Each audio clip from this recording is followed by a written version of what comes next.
దీర్ఘకాలిక మొండి వ్యాధులకు మెడినైన్ హోమియోపతి ఆయుర్వేదలో పరిష్కారం. మెడినైన్ అంటే సంపూర్ణ ఆరోగ్యం, పరిపూర్ణ విశ్వాసం.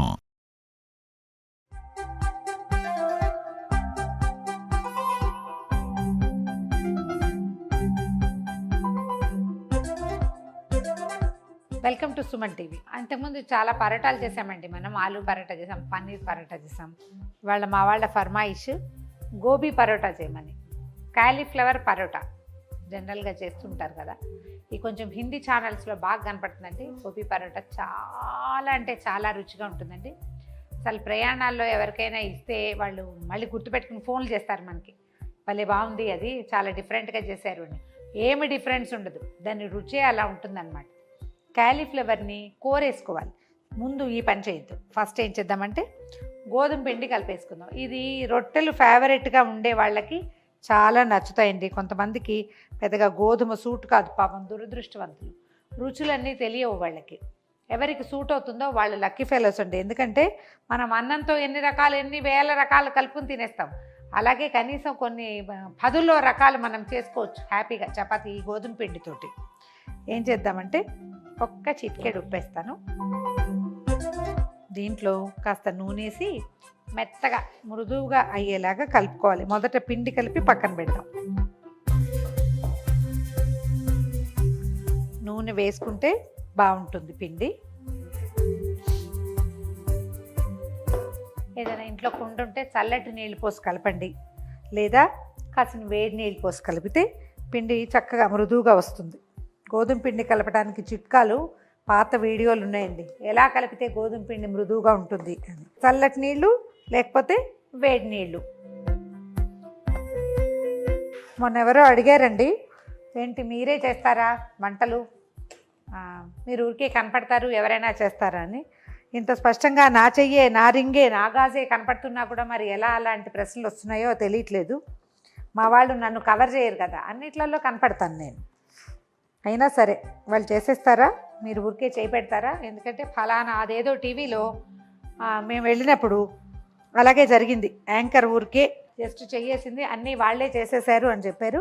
అలాంటి భ్రమలకి ఇక్కడ తావు లేదండి. ఇక్కడ సమస్తం ఆడాపాడా మధ్యలో కొట్ట అన్నీ నేనే చేస్తాను. ప్రతి చోట నా చీరే, నా చెయ్యే, నా గాజులే కనపడతాయి. ఇప్పటిదాకా ఇది కాకుండా ఇంకొక చెయ్యి ఇక్కడ పని చేయలేదు.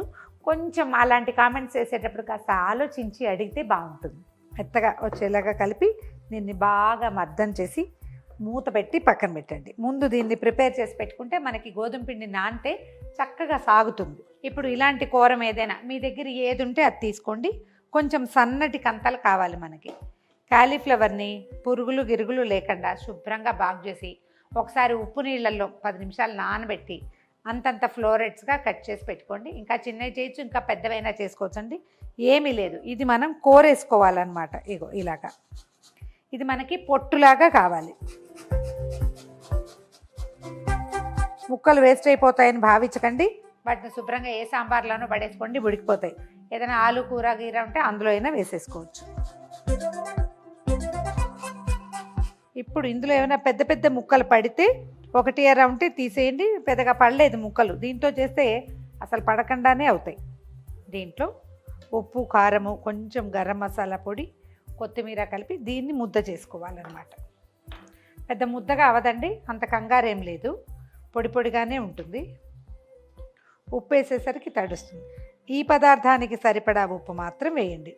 ఇంట్లో పనీర్ ఉంటే ఫ్రిడ్జ్లో కొంచెం పనీర్ కానీ చీజ్ ఉన్నా సరే గ్రేట్ చేసి వేసుకోండి, మరింత రుచిగా ఉంటుంది. లేకపోయినా పర్వాలేదు. కొంచెం కారం వేద్దాము, కొద్దిగా గరం మసాలా పొడి. ఈ గరం మసాలా మీ ఆప్షనల్ అండి, మీ చాయిస్. ఇంకోటి ఏం చేస్తానంటే ఇప్పుడు నేను కోరాను కదా, దాంతో ఒక 4-5 చిన్న వెల్లుల్లిపాయల్ని, చిన్న గర్భాలని కోరేసాను. ఇదిగో చూడండి, ఇది ఇందులో కలిపేద్దాం. ఇదే ఇందులో మనం వేసే మసాలా. తర్వాత ఒకసారి కలిపేసి దీన్ని కొంచెం కొత్తిమీర వేసేయండి. ఇందులో కాస్త ఎక్కువ పడినా ఏం ఇబ్బంది లేదండి. ఇది బాగా కలిపేయండి పైకి కిందకి. చూడండి, ఉప్పు వేసేసరికల్లా తడి వచ్చేసి ఇందాకట్లాంటి పొడి రూపం లేదు. ఇప్పుడు దీనికి చక్కగా ఉండగా అవుతుంది. చూడండి, కొంచెం నీరు ఉంటుంది. మనం చపాతీ పిండి కాస్త గట్టిగానే కలుపుకున్నాం కాబట్టి ఏమీ ఇబ్బంది లేదు. దీన్ని తీసి పక్కన పెట్టండి. ఇప్పుడు మనం గోధుమ పిండి సంగతి చూద్దాం. గోధుమ పిండి కలిపెట్టాం కదా, దాన్ని ఒకసారి పాళ్ళం చేసుకుందాము. చిన్న నిమ్మకాయ సైజు ఉండలు చేసి పెట్టుకుందాం. స్టవ్ మీద పెనం పెట్టేసుకుందాము. ఇది కాలే లోపల మనం పరోటా ఒత్తేసుకుందాం. మామూలు మనం చపాతీ ఒత్తుకుంటాం, కొంచెం పిండి అద్ది కాస్త ఒక మాదిరి సైజు మొదట ఒత్తేసుకోవటము.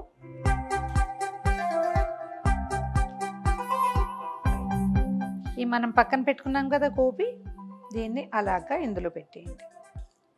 సుమారుగా మనం తీసుకున్న దానికి సరిపడా పెట్టుకోవాలి. ఒక పెద్ద స్పూన్ పట్టేస్తుంది. దీన్ని కవర్ చేసేయండి. కొద్దిగా పిండి చేయి చేసుకుని దీన్ని చేతితోటే నిదానంగా ఇది అన్ని పక్కలకి సర్దుకునేలాగా కనుక చేసేస్తే సరిపోతుంది. కొంచెం పిండి వేసి ఇవేంటంటే మనం చపాతీ ఒత్తినట్టు చకచకలాడించకూడదు. కాస్త నిదానంగా ఒత్తితే ఇది మన మాట వింటుంది. బయటికి రానివ్వకుండా చేస్తే సరిపోతుంది. ఎక్కడైనా బయటకు వస్తుంది అనిపించింది అనుకోండి, ఆ పార్ట్ వదిలేయటం, కొంచెం పక్కకి వెళ్ళిపోవటం. కొద్దిగా పిండి అద్దుకుంటూ ఒత్తేయాలి. పెనం కాస్త కాలి ఉందండి, దాని మీద దీన్ని అలాగా వేసేయండి. ఒకవైపు డ్రై అయ్యాక రెండో వైపుకి తిప్పేసేయాలి. పరోటాలు చేసేటప్పుడు మన వెసులుబాటు ఏంటంటే ఇది ఈజీ అన్నమాట. ఈ పొడిని తీసేసేద్దాం. కొంచెం ఒకవైపు డ్రై అవనిచ్చి రెండో వైపుకి తిప్పేసుకోవాలి. ఆయిల్ వేసి కాల్చేయటము, తీసి పక్కన పెట్టడము. దీన్ని చక్కగా 4 ముక్కలుగా ఇట్లా కట్ చేసేసి బాక్స్లో పెట్టేస్తే ఎక్సలెంట్గా ఉంటుందండి. మళ్ళీ ఇంకొకటి చేద్దాము. పిండి ఆరిపోనివ్వకండి మొదటిది. తర్వాత ఏమో ఇప్పుడు ఇందులో ఈ మనం గోబీ కట్ చేసాం కదా, దాంట్లో తడి వచ్చేస్తే ఎక్కువ తడి ఏర్పడింది అనుకోండి, మనకి గోధుమ పిండి నానిపోయి తొందరగా బయటకు వచ్చేస్తుంది. ఎక్కువసేపు పెద్దవి ఒత్తలేకపోతాం. అందుకని ఇది కరెక్ట్గా ఈ ఒత్తే ముందు చేసుకుంటే వీలుగా ఉంటుంది. మనం డిస్ప్లే కోసం నేను ముందే చూపించాను, కానీ అంత ముందు చేసి పెట్టకూడదు. ఉప్పుకి నీరు బయటకు వచ్చేస్తుంది అనమాట అందులో ఇంచి. కొంచెం డ్రైగా అయ్యాక తిరిగేసేయండి. అక్కడక్కడ కొంచెం బయటకు వచ్చినా ఏమీ కంగారు లేదండి. మనం ఆయిల్ వేసి కాల్చుకోవచ్చు. బటర్ వేస్తే చాలా బాగుంటాయండి. ఖర్చులు పెంచేసానండి, మా వాళ్ళు వద్దంటున్నారు, కానీ మీరు చక్కగా బటర్ వేసుకోండి, బ్రహ్మాండంగా ఉంటుంది.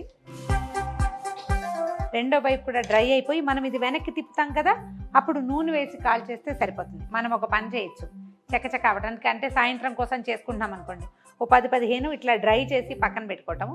తర్వాత నెయ్యి రాసి సాయంకాలం కాల్చుకోవచ్చు. ఇవి ఇలా డ్రైగా చేసిన తర్వాత నెయ్యో నూనె ఏమి వేయక్కర్లా, దాన్ని అలా వదిలిపెట్టేసి 1 గంట 2 గంటలాగి ఎవరైనా హెల్ప్కి వచ్చాకైనా చేసేయచ్చు.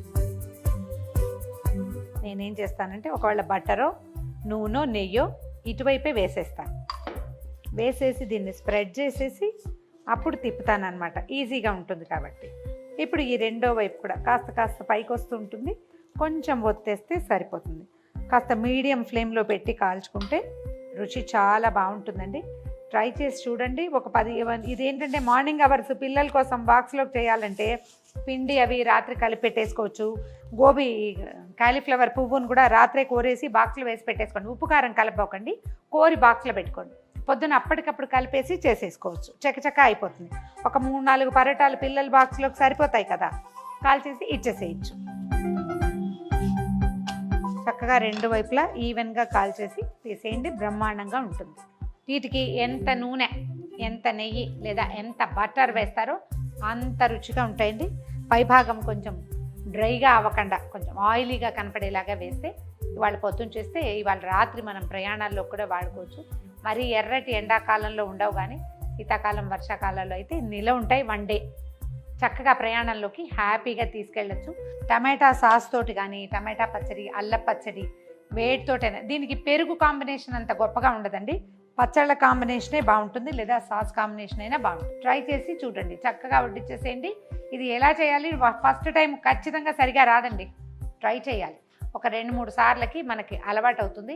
అప్పుడు ఇందులో ఉన్న బలువు సులువు మనకు అర్థమవుతాయి. కొంచెం ఎక్కువ లూజ్గా చేయాలా, టైట్గా చేయాలని 1-2 టైమ్స్ ట్రై చేసి తర్వాత మీ సొంత రెసిపీ మీరే రెడీ చేసుకోవచ్చు. ట్రై చేసి చూడండి.